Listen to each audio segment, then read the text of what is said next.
In the 18th century, a cultural phenomenon emerged that alarmed many: the rapid rise in novel reading among young people. As novels gained popularity, society and influential figures became increasingly concerned that young people were spending too much time reading books. This trend was described as an epidemic, with terms like reading rage, reading fever, reading mania, or reading lust used to characterize it.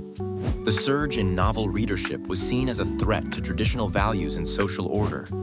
Critics feared that the immersive nature of novels could lead to moral decay, particularly among women, who were perceived as more susceptible to the emotional influence of fiction. Many were concerned that the fantasy worlds of novels might encourage readers to question societal norms and their roles in the family and community. One prominent critic of this growing trend was Sarah Trimmer, an influential writer and educator. She argued that novels promoted irrationality and undermined the moral fabric of society. Trimmer believed that the escapism of novels could lead children into a realm where adults couldn't follow, exposing them to harmful ideas. She was particularly critical of the graphic illustrations in some fairy tales, deeming them inappropriate for young readers. In Germany, the term Lesesucht, meaning reading mania, was coined to describe the obsessive reading habits of young people.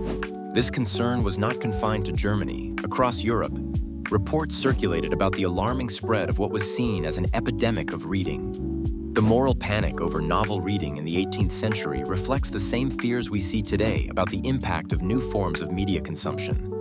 Just as novels were once feared to corrupt the youth, modern media, such as video games and social media platforms, are often criticized for their potential to negatively influence young minds. This cyclical pattern demonstrates society's ongoing struggle to balance the benefits of new media with the preservation of traditional values.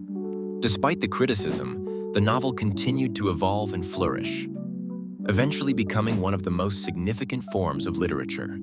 The debates of the 18th century over reading habits highlight the tension between innovation and tradition, a conflict that still resonates in modern discussions about media consumption. In conclusion, the concerns over excessive reading among young people in the 18th century reflect broader societal fears about the influence of new cultural phenomena. These debates offer valuable insights into the challenges of integrating new forms of media into established social frameworks and remain relevant in today's world.